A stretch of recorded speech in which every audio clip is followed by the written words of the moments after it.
In your city, we have seen 3 months now of street demonstrations and protests. They have become increasingly violent.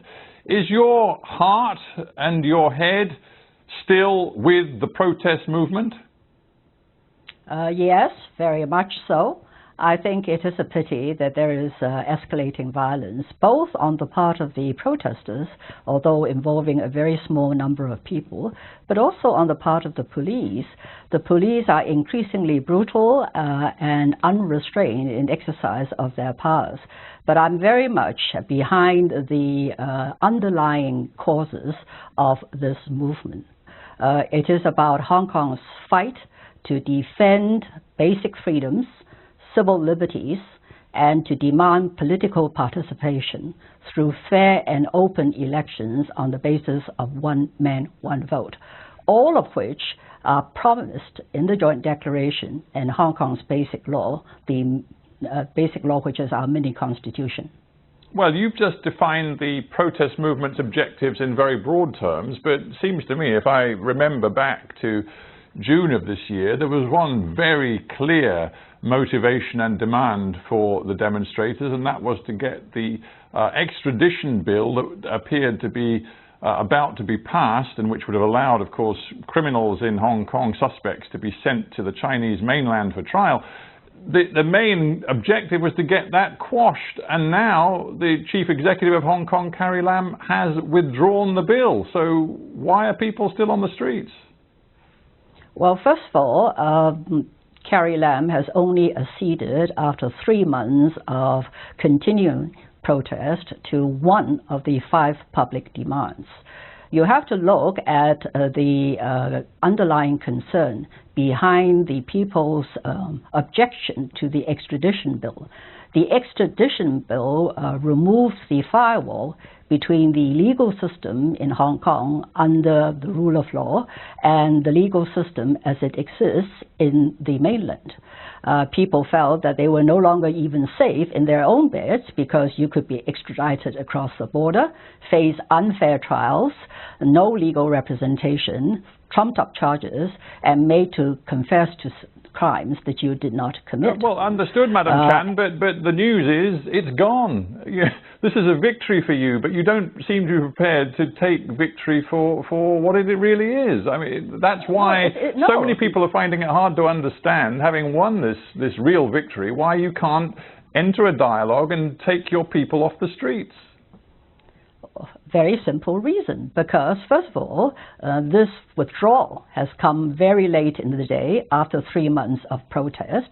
The public sentiment has moved from the extradition bill to an even more serious matter, and that is an inquiry, an independent inquiry by a reputable judge into the root causes of this political crisis, unprecedented in Hong Kong's history since the handover, particularly at the excessive use of force by the police. The government insists on entrusting this task to the Independent Police Complaints Council that is heavily loaded in favor of pro-Beijing members. It can only investigate police complaints and not the root causes of this current trouble, much less look into, for example, even the protesters' increasing violence. There are accusations of foreign interference. Well, an independent commission would look into that too. Yes, it just seems to me. Besides that, let me just finish. Besides that, there are 2 other demands. May be difficult for the government to concede, but at the very least, people are now agitating for political participation, for universal suffrage, something again which is enshrined in the Basic Law, our mini-constitution. I understand your objectives, but I am in a sense talking about the strategy of defiance. Now, in 2014, we saw people on the streets, many of them students, young people, with their colourful umbrellas, and in the end, they kept the demonstrations going for a while.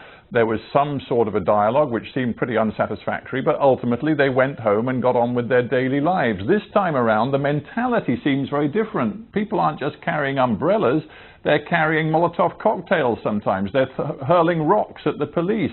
They appear intent on confrontation. There is a very different mindset. I don't agree with your description that this is a movement of protest and confrontation.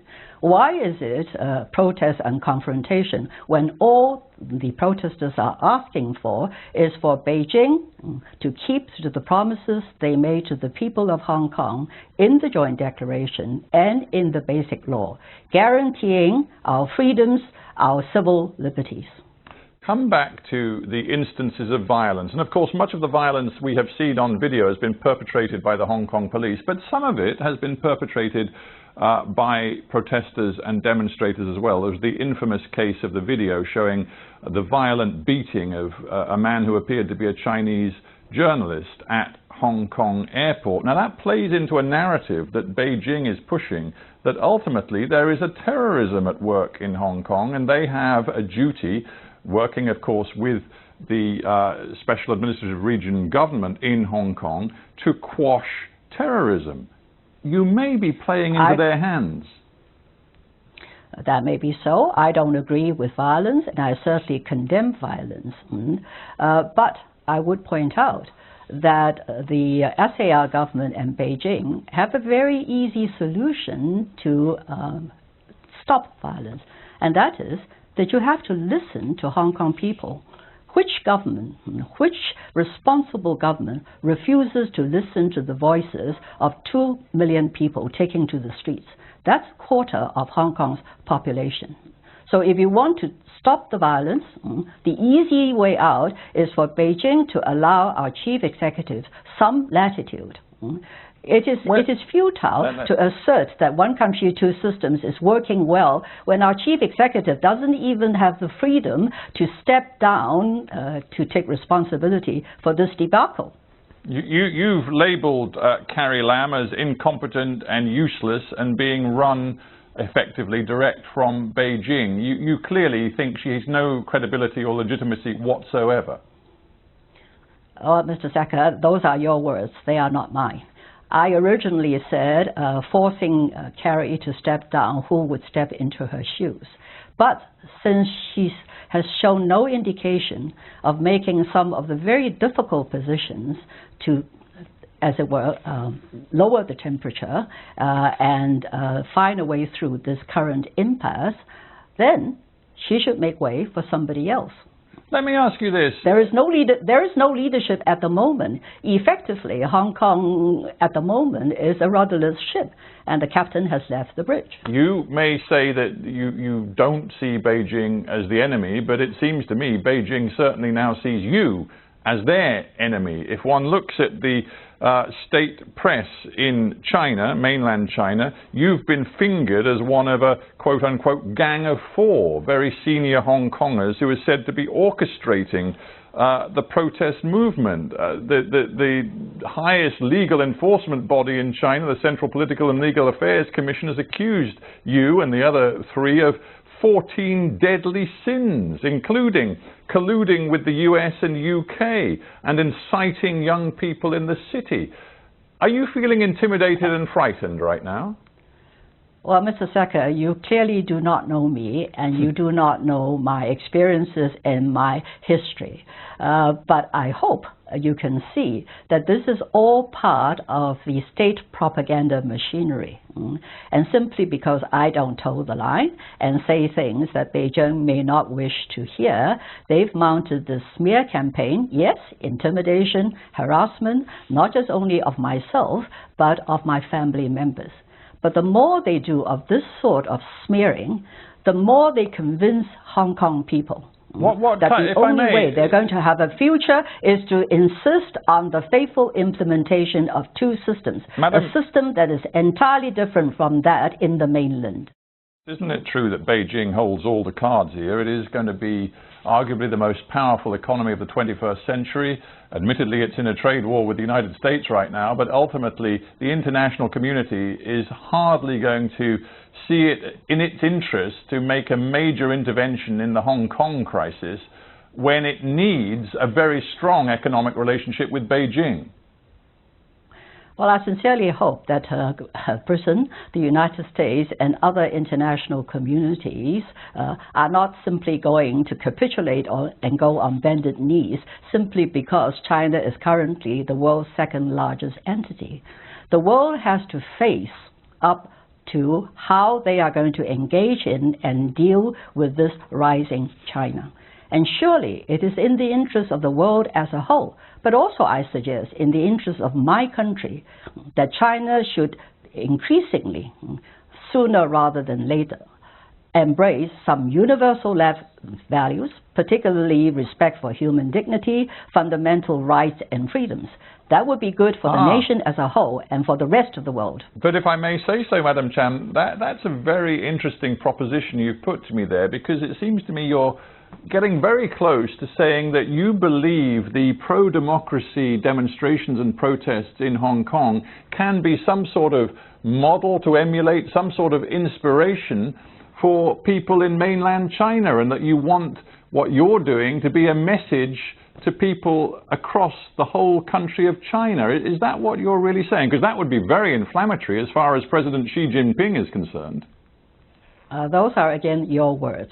What I am saying is, to the extent that Beijing allows Hong Kong genuine universal suffrage, and we are seen to be making a success of a liberal democratic Hong Kong, then Beijing officials might like to use the Hong Kong model in terms of developing a model of representative government that would suit the country's interests as a whole. You're entering very dangerous territory there, though, aren't you? And if Beijing really does see Hong Kong as some sort of model, then surely the impulse from President Xi on down is going to be to ensure that your pro-democracy movement does not succeed. Well, I'm not forcing this upon mainland China. I'm simply just saying that if we are seen to be making a success of this, surely it is also a successful point that Beijing can make in terms of making a success of one country, two systems. Well, when you say success, in the longer run, I hope that my country will learn to embrace some universal values. You say success. That is my hope. You say success, but surely many people in Hong Kong will be looking at the current state of the economy, with tourist numbers down dramatically in August as anti-government protests have swept through the city, credit ratings being downgraded, growth figures for Hong Kong being downgraded as well. A lot of Hong Kongers, even if they might support some of the principles you've outlined with me, they're going to be gravely concerned that the continued unrest is going to affect them very materially. In certain respects, yes, I would accept that perhaps the tourism industry is directly impacted because tourists are afraid to come to Hong Kong in view of what has been described as riots. But overall, as a small externally oriented economy, Hong Kong cannot escape what is happening worldwide. And surely one of the main reasons for a slowing economy is the ongoing trade dispute between the United States and China. And there are other reasons. It's very convenient to blame it all on the protesters.